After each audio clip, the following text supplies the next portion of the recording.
Pour bien saisir le fait que le 11 novembre 1918 n'est pas simplement une date, il faut réaliser le contexte de l'époque.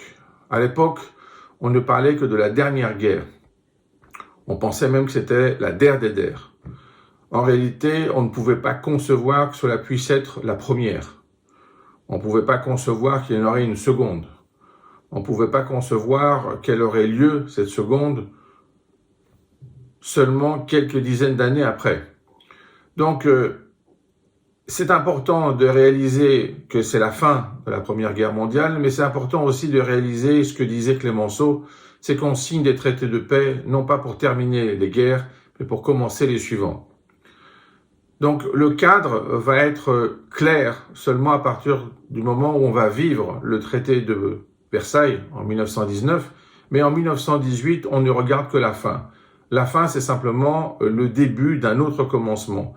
Cet autre commencement, d'ailleurs, on le voit bien dans le cadre du traité de Versailles, il va y avoir les articles de la Société des Nations, les premiers, sa fondation finalement, qui va, à partir de la Seconde Guerre mondiale, être transformée en l'Organisation des Nations Unies.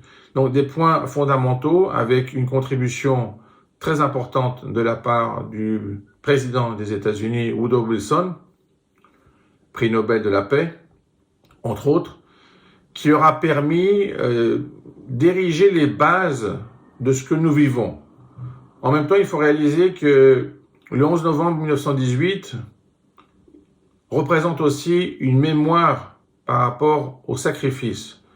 De nombreuses personnes se sont sacrifiées pour qu'on puisse vivre libre. Elles se sont sacrifiées pour être du bon côté de l'histoire. C'est difficile à concevoir peut-être maintenant, mais il faut bien réaliser que nous devons faire des choix. Et ces choix, ce ne sont pas les choix des victorieux. Ce sont les choix de l'histoire, notre position par rapport à l'histoire. Souvent, on considère que la victoire va définir l'histoire. C'est faux, parce qu'il faut bien réaliser que la barbarie, très souvent, commence par être victorieuse. Et il faut avoir un acte de résistance pour finalement redéfinir le chemin qui va nous permettre d'être du bon côté de l'histoire. Cet acte de résistance est fondamental, on l'a vu dans la Première Guerre mondiale, on l'a vu dans la Seconde Guerre mondiale. En tout cas, ce qui est sûr, c'est que le 11 novembre 1918 ne représente pas simplement la fin, mais représente le début d'une nouvelle ère, d'une nouvelle phase, qui sera fondamentale et qui est encore présente de nos jours. Et c'est pour ça qu'il faut bien saisir la chose. Dans le traité de Versailles, on voit les premiers éléments de la Société des Nations. On voit les premiers éléments de ce qui va devenir l'Organisation des Nations Unies.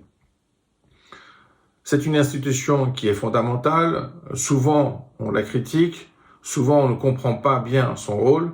Mais en tout cas, son rôle est clair, même si sa stratégie n'est pas évidente. Il faut donc voir l'ensemble de ces données lorsque nous parlons du 11 novembre 1918 et pas simplement de considérer que c'est une date de la mémoire, c'est aussi une date pour l'intelligence, puisque à partir de ce moment-là, l'humanité va comprendre qu'elle peut se détruire et donc il faut la sauvegarder par rapport aux attaques de la barbarie et c'est cela notre but à présent.